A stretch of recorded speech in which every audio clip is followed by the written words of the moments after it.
Ya, baik, merdeka. Merdeka ini kata dasar terjemahannya bebas, dalam bahasa Inggris disebut freedom. Baik, slide kedua. Galatia 5 ayat yang ke-1. Saya baca bagi kita. Supaya kita sungguh-sungguh merdeka.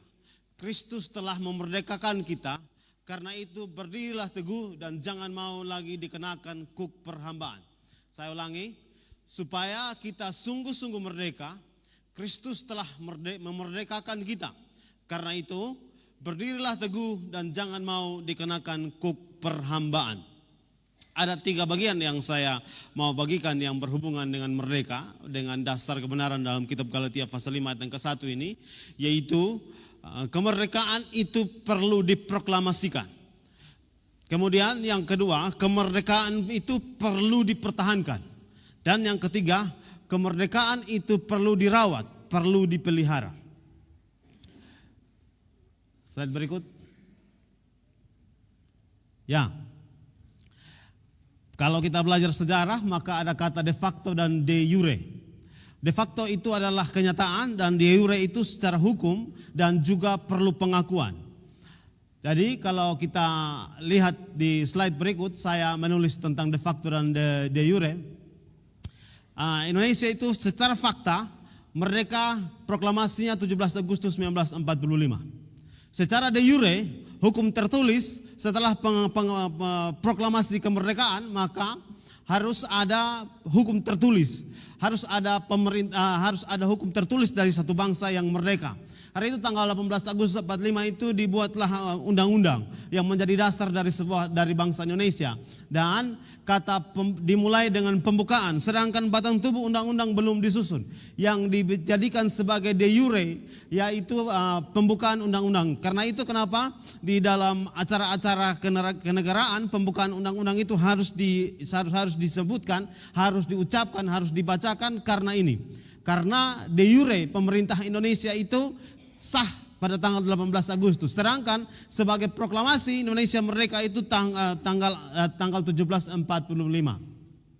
Dan untuk bisa sebuah negara yang dimaksud dengan de jure selain dari hukum adalah sebuah negara harus diakui oleh negara lain. Dan saya mencatat dan saya menemukan bahwa tanggal 22 Maret 46 itu secara de facto dan secara de jure dalam hal baik secara pengakuan secara mulut dan juga pengakuan secara tertulis, yang negara yang pertama melakukannya itulah negara Mesir tanggal 22 Maret 46. Kemudian setelah itu baru September 2 September 46 itu secara de facto dan de jure India mengakui kemerdekaan Indonesia. Butuh 1 tahun baru pengakuan kemerdekaan Indonesia. Setelah proklamasi, setelah de jure administrasi pembukaan undang-undang dasar itu, maka akhirnya terjadi pemerintahan kemerdekaan dan pengakuan. Ada 2 negara yang awalnya mengakui kemerdekaan Indonesia, yaitu Mesir dan India. Saya menulis catatan berikut tentang proklamasi kemerdekaan, menyatakan kepada masyarakat umum, menyatakan kepada seluruh dunia bahwa Indonesia sudah merdeka. Karena itu disiarkan secara langsung pada waktu itu dengan Radio Republik Indonesia. Dan karena radio itu adalah barang mahal dalam masa bulan Agustus 45, masa-masa itu ada barang mahal, maka sedikit orang yang bisa mendengar tentang kemerdekaan Indonesia. Dunia telah mendengar tentang kemerdekaan Indonesia, tapi warga Jakarta dan sekitarnya belum mendengar kemerdekaan Indonesia. Karena itu ada seorang pengawal dari Soekarno yang bernama Ryuga. Saya dapat cerita ini dari adik saya yang sudah meninggal, Pak Noge. Dia cerita karena dia punya buku itu dipinjamkan kepada seseorang di Soe ini dan belum kembalikan sampai dia sudah meninggal. Tulisan dari Peter Riwrohi, pengawal dari Soekarno itu bernama Ryuga. Pertemuan Ryuga dengan Soekarno pertama itu di Ende. Dan setelah itu Ryuga bersama-sama dengan Soekarno sampai kemerdekaan, sampai proklamasi kemerdekaan. Jadi ada orang NTT, ada orang Sabu yang ada sama-sama dalam proklamasi kemerdekaan, dan dia bernama Ryuga. Dia soal sekolah, jadi tidak kenal huruf, dia tidak bisa baca. Dia tidak bisa baca. Saya menulis, dan kalau Bapak Ibu boleh googling, Cindy Adams yang menulis tentang biografi Soekarno sepanjang 3 tahun itu, dia menulis, dan juga Peter Roy menulis dalam tahun 2000-an ini, menulis tentang cerita tentang Riuga ini. Dia bercerita bahwa pada saat setelah pengumuman kemerdekaan Indonesia dan disampaikan secara di broadcast atau disiarkan secara langsung dengan radio, maka Riuga ini yang keliling Jakarta berteriak dengan mobil Soekarno, Indonesia sudah merdeka, Indonesia sudah merdeka. Dengar radio. Dia keliling, dia tidak pakai toa, tapi dia menceritakan ke seluruhnya. Sama itu ditulis oleh Cindy Adams dan juga Peter Roy.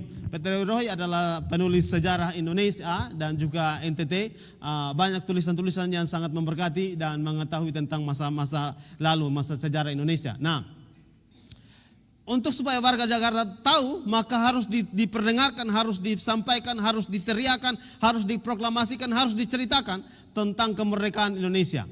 Peter Riuga ini akhirnya pulang kembali ke kampung di Sabu, ke Nunhila, kemudian kembali ke Sabu, ceritanya begitu. Tapi saya tidak baca bukunya karena saya diceritakan oleh Pak Noge, adik saya yang sudah meninggal ini. Saya diceritakan, dia cerita bahwa setelah kemerdekaan Indonesia itu, mungkin sekitar tahun 46-47 itu Riuga pulang kembali ke Kupang. Kemudian tahun 80-an itu dia pulang kembali ke Sabu dan bertani di Sabu. Tapi sepanjang masa dia mengawal Soekarno, mulai dari pembuangan ke ND sampai kemerdekaan Indonesia. Cindy Adams ini menulis dalam bahasa Inggris, dalam terjemahannya dia menyebut Riuga ini adalah watchdog. Watchdog itu anjing penjaga. Kira-kira pokoknya tidak boleh ada satu orang pun yang sentuh Soekarno. Kata-kata atau apapun yang menjaga Soekarno sepanjang masa, yang tidur dengan Soekarno ini Riuga. Jadi Riuga pulang karena Soekarno mengkhianati Fatmawati. Jadi kalau di sejarah itu tulis Riuga pulang ke Indonesia, pulang kembali ke NTT, pulang kembali ke Kupang itu karena Soekarno mengkhianati Fatmawati dan menikah lagi. Dan dia marah dengan Soekarno dan dia bilang Soekarno pria yang tidak tahu diri. Jadi dia pulang karena itu. Dia sangat mempertahankan Ibu Fatmawati di dalam kehidupan dari Soekarno sehingga dia akhirnya pulang. Kira-kira ini cerita tentang sejarah yang pertama tentang proklamasi kemerdekaan. Tapi secara de facto dan de jure. Saya akan masuk dalam de facto dan jure dalam kekristenan. Di slide berikut. Ya, de facto dan de jure. De facto, de jure. De facto saya menyebutnya secara kenyataan Yesus telah mati di atas kayu salib. Secara kenyataan sesuai dengan kitab Matius yang saya tulis, kitab Wahyu. Kitab Matius itu ketika Yesus bangkit dari antara orang mati kemudian berjumpa dengan murid-murid. Dalam Matius 28 Yesus menyampaikan bahwa segala kuasa telah diberikan kepadaku. Kemudian di dalam Wahyu pasal yang ketiga ayat yang ke-7 ini menyampaikan tentang Yesus memegang kunci kerajaan maut. Kemudian di dalam Efesus pasal 1 ayat yang ke-7 dan juga Galatias pasal 1 ayat yang ke-4 ini berhubungan dengan Yesus mati dan menebus dosa kita.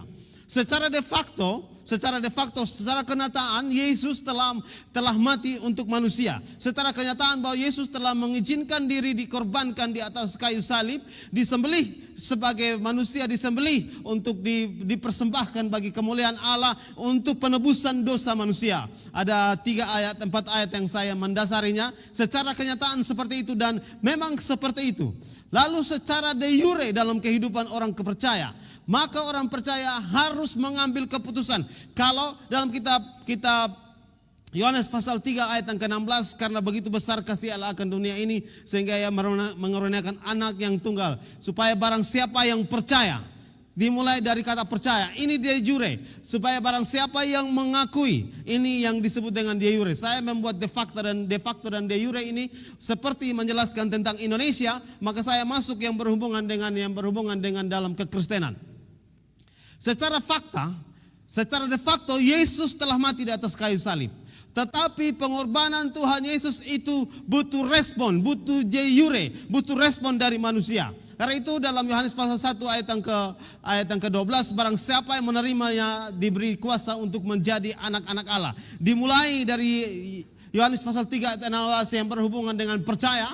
Kemudian setelah percaya, maka dia harus mengambil keputusan untuk menerima Yesus sebagai Tuhan. Seperti kata Yohanes pasal 1 ayat yang ke-12. Setelah mengambil keputusan untuk itu, maka Roma pasal 10 ayat 9-10, barang siapa percaya, mengaku dengan mulut, kemudian percaya dengan dalam hati, maka bahwa Yesus Kristus telah mati di salib, Yesus Kristus telah mati untuk kehidupan dia, maka dia beroleh kehidupan kekal.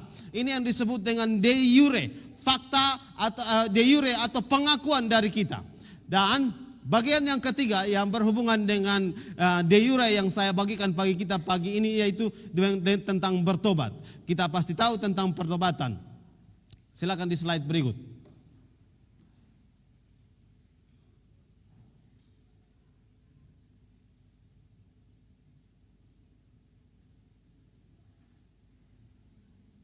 Ini multimedia kita pagi ini dia punya ada rusak sedikit, ada terganggu isi worshipnya sehingga dia terganggu.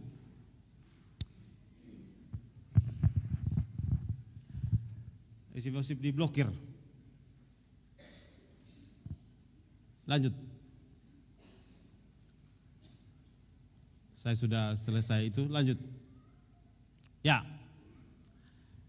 Ada yang berhubungan dengan pertobatan. Ada 3, bertobat dari berhubungan dengan hati, kemudian pikiran sia-sia, dan yang keempat perbuatan daging. Ini yang berhubungan dengan pertobatan. Pada saat kita de jure menerima Yesus sebagai Tuhan, pengakuan menerima Yesus sebagai Tuhan seperti kata Yohanes pasal 1 ayat yang ke-12, kemudian kata Roma pasal 10 ayat ke-9-10, maka kita harus mengambil keputusan untuk bertobat.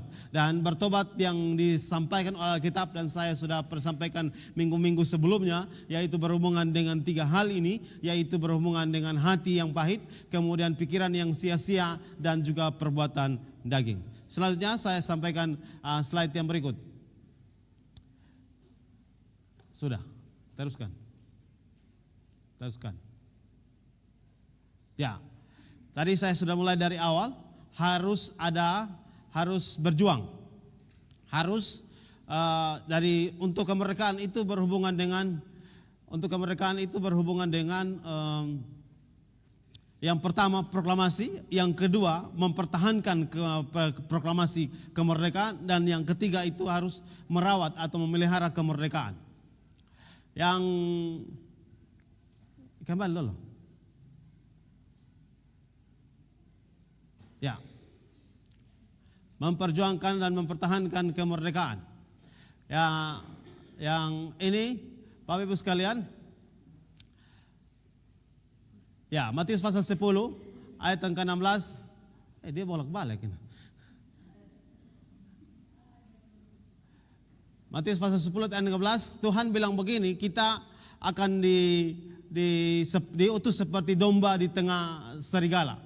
Kemudian kitab pertama Petrus pasal 5 ayat yang ke-8 menyebut bahwa kita harus berjaga-jaga karena lawan kita seperti iblis yang seperti singa yang mengaum-ngaum. Lawan kita iblis ini seperti singa yang mengaum-ngaum. Harus mempertahankan. Yakobus berkata, kemarin kita di ibadah doa sepakat, Bapak yang mengutip mendasari salah satu ayat yang dipakai ini adalah tentang bersahabat dengan dunia adalah permusuhan dengan Allah. Kemudian kita pertama Korintus pasal 3 pasal 15 ayat 33, pergaulan yang buruk merusak kebiasaan yang baik. Dan yang keempat itu yang berhubungan dengan perlengkapan senjata Allah. Jadi untuk mempertahankan kemerdekaan, untuk mempertahankan iman kita harus perlu berjuang. Karena Tuhan menyebutnya kita diutus seperti domba di tengah serigala. Kemudian Tuhan menyampaikan kepada kita bahwa kita manusia ini ada singa-singa, ada kuasa-kuasa kegelapan yang mencoba untuk mengambil kita dari kemuliaan Allah dan masuk dalam kehidupan yang tidak baik. Bapak Ibu sekalian, Seperti juga kemerdekaan Indonesia perlu dipertahankan. Setelah proklamasi kemerdekaan Indonesia, maka Belanda tidak terima atas kemerdekaan Indonesia, maka dia akhirnya melakukan agresi militer yang pertama untuk membuat Indonesia kalah. Kemudian setelah itu tahun 48 dia buat lagi agresi militer yang kedua. Lalu baru pada tahun 49 Belanda mengakui kemerdekaan Indonesia. Kemerdekaan itu perlu dipertahankan. Sama dengan kehidupan kekristenan, setelah kita terima Tuhan Yesus seperti yang saya sampaikan dari tadi, terima Tuhan Yesus, setelah kita mengakui Yesus adalah Tuhan, maka kita perlu mempertahankan. Alkitab menyebut, Yesus menyebut dalam kitab Matius bahwa kita sebagai manusia, kita diutus seperti domba di tengah serigala. Karena itu kita perlu mempertahankan kehidupan kita. Seperti juga kata Petrus bahwa iblis itu seperti singa yang mengaum-ngaum, maka kita harus mempertahankan kehidupan kita yang benar setelah kita mengakui Tuhan Yesus. Memang kita terima Tuhan Yesus, Tuhan sanggup melakukan segala-galanya. Tapi sebagai bagian dari orang, sebagai percaya, ketika kita mengaku Yesus adalah Tuhan, maka kita perlu mempertahankan kehidupan kita untuk hidup benar di hadapan Tuhan. Seperti bangsa Indonesia mempertahankan kemerdekaan ketika Belanda mencoba untuk menggagalkan kemerdekaan Indonesia, maka kita juga perlu mengambil keputusan untuk melakukan dan mempertahankan iman kita dalam Tuhan Yesus. Ada waktu di mana kita memang susah untuk mempertahankan iman. Kita melakukan segala sesuatu tapi tidak bisa. Iman kita terganggu, kehidupan kita terganggu. Kita berupaya untuk bisa maju, kita berupaya untuk maju terus, tapi kita selalu mengambil kegagalan-kegagalan karena kita perlu untuk mempertahankan kemerdekaan kita. Kalau kita baca Bapak Ibu sekalian, saya menulis tentang mempertahankan kemerdekaan ini, saya menyampaikan tentang kisah dari Yusuf. Kisah dari Yusuf itu dia tetap mempertahankan kehidupannya sebagai orang benar, sebagai orang di hadapan Allah, sebagai orang walaupun dia terpisah jauh dari keluarga, walaupun walaupun keluarga tidak ada bersama dengan dia, tetapi dia tetap mempertahankan iman dia sampai akhirnya dia dipilih menjadi pemimpin bagi bangsa Mesir. Bapak Ibu sekalian, selain mempertahankan yang saya sampaikan itu, saya mengutip Efesus pasal 6 ayat yang ke-10 sampai ayat 18 yang berhubungan dengan kehidupan, yang berhubungan dengan menggunakan segenap senjata Allah. Saya merangkumnya dan menulis itu, yaitu berikat pinggang kebenaran, baju sirah keadilan, kakimu harus berkasutkan kerelaan, kemudian perisai iman, dan ketopong keselamatan dan pedang roh. Ini harus kita pakai untuk mempertahankan kehidupan rohani kita, kehidupan iman kita. Selanjutnya, merawat iman. Seperti saya sampaikan, pertama perlu proklamasi. Kita perlu proklamasi di hadapan Tuhan, di hadapan manusia bahwa kita telah terima Tuhan Yesus. Dan yang kedua itu kita perlu mempertahankan iman kita. Kita perlu mempertahankan iman kita seperti yang telah saya sampaikan. Yang ketiga yaitu kita perlu merawat iman. Di slide berikut, Ibrani pasal 11 ayat yang ke-6. Tetapi tanpa iman tidak mungkin orang berkenan kepada Allah. Sebab barang siapa berpaling kepada Allah, ia harus percaya bahwa Allah ada dan bahwa Allah memberi upah kepada orang-orang yang sungguh-sungguh mencari Dia. Kemudian kitab Ibrani pasal yang ke-11 ayat yang 27. Karena iman maka ia telah meninggalkan Mesir dengan tidak takut akan murka raja. Ia bertahan sama seperti melihat yang tidak kelihatan. Ia bertahan. Kata iman di dalam Ibrani pasal 11 ayat yang ke-27 ini berhubungan dengan bertahan, berhubungan dengan memelihara, berhubungan dengan merawat. Setelah terima Tuhan Yesus, setelah mempertahankan, maka kita perlu merawat. Sebagai orang percaya kita pasti difitnah, kita pasti disampaikan hal-hal yang tidak benar. Kan begini, kan begitu, kan begini, kan begini. Pokoknya segala sesuatu. Tapi sebagai orang percaya kita harus mempertahankannya. Seperti apa yang saya sampaikan tadi tentang Yusuf. Yusuf tetap melakukan, mempertahankan imannya sebagai orang yang percaya kepada Allah semesta alam, dengan tetap walaupun difitnah oleh istri Potifar, walaupun dilupakan oleh juru minum ketika dia menerjemahkan mimpi dari juru minum, walaupun dia dilupakan selama bertahun-tahun, tapi Yusuf tetap membangun harapan dan iman, bertahan walaupun dalam keadaan sulit. Kalau kehidupan kita dalam situasi, mungkin ada waktu di mana Tuhan izinkan kesulitan, masalah-masalah dan sangat sulit dalam kehidupan kita. Saya mengajak untuk punya iman dan bertahan, sama seperti yang saya sampaikan tentang Yusuf. Dengan demikian juga yang berhubungan dengan kehidupan kemerdekaan, kita perlu merawatnya, kita perlu mempertahankannya. Dan Kolose dalam berhubungan dengan merawat ini saya mengutip Kolose pasal 3 ayat yang ke-23 yang berhubungan dengan melakukan dengan segenap hati sebagai orang percaya. Sebagai warga Indonesia juga kita perlu melakukan tanggung jawab kita masing-masing secara penuh. Sama seperti yang sering kita sampaikan dalam gereja Mawar Saron ini yang berhubungan dengan melakukan yang terbaik. Setiap anggota jemaat mengambil keputusan untuk melakukan yang terbaik. Apa yang bisa dilakukan? Apa yang bisa dilakukan? Dia mengambil tanggung jawab sebagai anggota jemaat untuk melakukan yang terbaik. Demikian juga yang berhubungan dengan warga negara Indonesia. Sebagai warga negara Indonesia, kita harus mengambil keputusan untuk melakukan yang terbaik sebagai bagian dari Indonesia. Seperti yang dikatakan kitab Kolose pasal 3 ayat yang 23, yaitu bahwa kita harus melakukannya seperti untuk Tuhan, bukan untuk manusia. Kemudian yang berhubungan dengan merawat adalah kitab Yeremia pasal 29 ayat yang ke-7, yaitu usahakanlah kesejahteraan kota di mana aku buang, dan berdoalah untuk kota itu kepada Tuhan, sebab kesejahteraannya adalah kesejahteraanmu. Bapak Ibu sekalian, seperti kita kumpul hari ini merayakan kemerdekaan dan juga menaikkan doa-doa kita untuk bangsa Indonesia. Ini adalah bagian dari merawat kemerdekaan Indonesia dan juga merawat iman kita, percaya kita kepada Tuhan Yesus Kristus.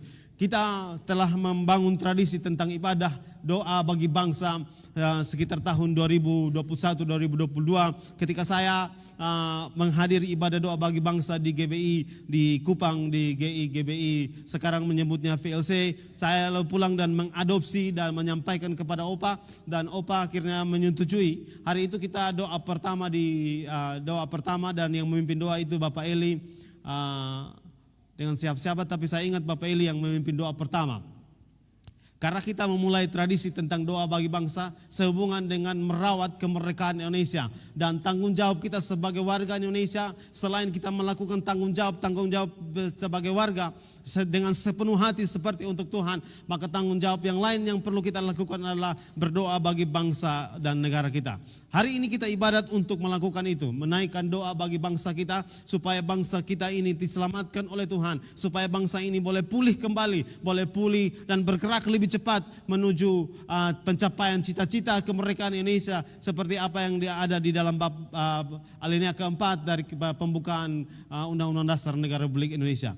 Bapak Ibu sekalian jemaat Tuhan, saya mengajak Bapak Ibu sepanjang kita masuk dalam doa sebentar, mari kita ambil keputusan untuk menaikkan doa untuk bangsa kita. Seperti yang sudah kita lakukan dalam ibadah doa sepakat, ketika kita berdoa kita selalu menyebut Indonesia, NTT dan juga Kota Soai dan Kabupaten Timur Tengah Selatan. Kita selalu menaikkan doa-doa itu. Kali ini kita bersama-sama dengan jemaat bersama-sama melakukan tanggung jawab kita sebagai orang percaya, yaitu kita merawat kemerdekaan Indonesia dan melakukan tanggung jawab dengan benar sesuai Kolose pasal 3 dan juga Yeremia pasal 29 ayat yang ke-7. Tuhan memberkati kita sekalian. Amin untuk kebenaran firman Tuhan.